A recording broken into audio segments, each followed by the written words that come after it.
Kita semua pasti setuju, The Godfather itu film legendaris kan? Tapi, pernahkah Anda berpikir kalau di balik semua cerita gangster yang epik itu, sebenarnya tersembunyi sesuatu yang lain? Sesuatu seperti buku panduan, sebuah manual rahasia tentang bagaimana kekuasaan itu benar-benar bekerja. Jadi, coba kita lihat dari sudut pandang yang beda. Gimana kalau film terhebat sepanjang masa ini sebetulnya bukan cuma film, tapi sebuah manual tentang kekuasaan. Lupakan dulu soal ceritanya, anggap aja ini studi kasus. Pertanyaannya sekarang bukan lagi ceritanya tentang apa, tapi apa pelajarannya. Nah, di sini kita akan bongkar sama-sama semua taktik tersembunyi di dalamnya. Jadi begini cara melihatnya. Di satu sisi, ya ini kisah kriminal yang brilian, sebuah mahakarya. Tapi kalau kita pakai kacamata yang berbeda, dan itulah yang akan kita lakukan sekarang, kita akan lihat ini sebagai buku teks kekuasaan. Benar-benar sebuah panduan visual. Setiap adegan, tatapan mata, bahkan keheningan, semuanya itu adalah pelajaran tentang cara merebut, menggunakan, dan mempertahankan pengaruh. Oke, kita mulai bagian pertama. Anggap aja ini fondasinya. Kita nggak akan sekedar nonton film. Oh bukan, kita akan membaca peta. Peta kekuasaan yang menunjukkan rute-rute paling brutal, tapi juga paling efektif. Dan kunci untuk membaca peta ini datang dari mana? Dari sebuah buku fenomenal karya Robert Greene, The 48 Laws of Power. Hubungannya tuh kuat banget. Hampir seolah-olah film The Godfather ini sengaja dibuat untuk jadi studi kasus visual dari setiap hukum yang ada di buku itu.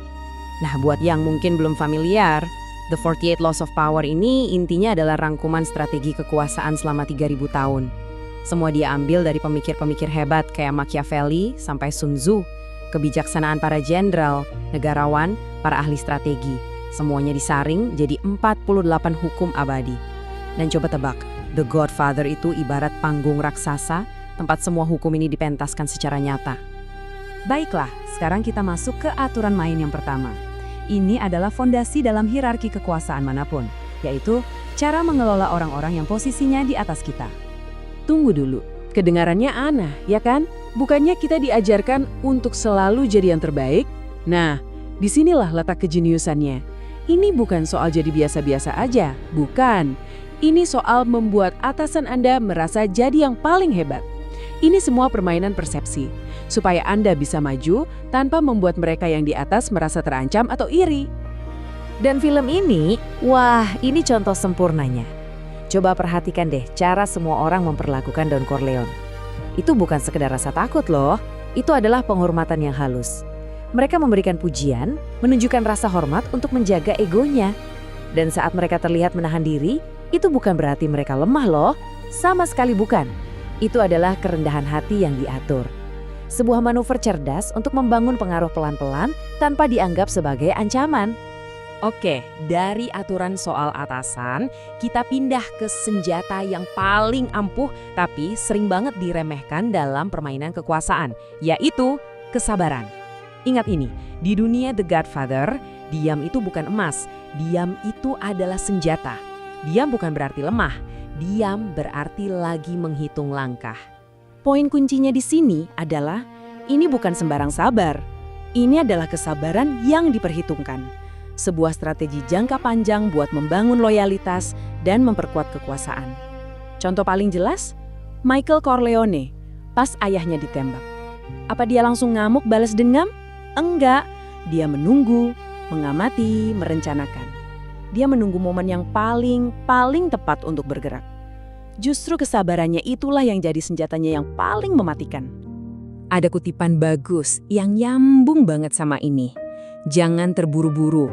Ketergesaan itu menunjukkan kurangnya kendali atas diri sendiri dan atas waktu. Ini intinya. Siapa yang bisa menguasai waktu, dia yang menguasai situasi. Kalau Anda bertindak gegabah, itu sama saja kayak membuka semua kartu Anda di awal permainan. Dan dalam permainan kekuasaan, yang pegang kendali adalah dia yang paling sabar. Selanjutnya, mari kita lihat gimana para karakter ini bermain di panggung publik. Coba bayangkan setiap interaksi mereka. Pernikahan, pertemuan, makan malam sebagai sebuah papan catur raksasa. Setiap langkah, setiap gerakan sudah diperhitungkan untuk mengamankan posisi. Ini metafora yang pas banget. Karena di dunia mereka, nggak ada yang namanya kebetulan. Setiap adegan itu adalah papan catur. Pernikahan di awal film itu bukan sekedar pesta, itu panggung. Kesempatan strategis untuk pamer kekuatan, menegaskan dominasi, dan yang paling penting, mengendalikan apa yang orang lain lihat dan pikirkan. Dan di papan catur ini, langkah-langkahnya seringkali sunyi. Pertemuan yang tenang, tapi menegangkan. Tatapan mata yang tajam dan penuh makna. Bahkan adegan pernikahan itu sendiri. Itu semua cara mereka untuk mengendalikan perhatian. Kekuasaan sejati, seperti yang ditunjukkan di film ini, seringkali nggak butuh suara keras. Cukup dengan keheningan di ruang kerja Don Corleone saat di luar pesta sedang berlangsung. Tatapan tajam bisa jauh lebih mengancam daripada teriakan. Oke, sekarang kita naik level lagi. Dari mengendalikan papan catur, kita masuk ke seni tingkat tinggi. Kemampuan untuk membuat orang lain melakukan apa yang Anda mau tanpa pernah memberi perintah langsung. Ini adalah seni manipulasi yang halus. Kita sebut ini manipulasi senyap.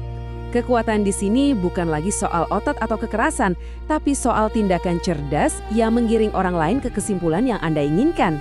Seolah-olah itu ide mereka sendiri. Wah, ini puncak dari seni mempengaruhi. Contoh terbaiknya, adegan-adegan makan malam di film ini. Kalau kita lihat sekilas, ya mereka cuma makan malam keluarga biasa. Tapi kalau kita perhatikan lebih dalam, di bawah meja itu, kesetiaan lagi diuji, informasi penting dipertukarkan, dan keputusan besar dibuat tanpa banyak bicara. Ini adalah masterclass tentang cara menang melalui tindakan, bukan argumen. Nah, kita sampai pada kesimpulannya. Setelah kita bedah semua ini, mudah-mudahan Anda melihat film ini dengan cara yang benar-benar baru. The Godfather bukan lagi cuma tontonan. Ia berubah jadi sebuah alat, sebuah lensa untuk memahami dunia di sekitar kita.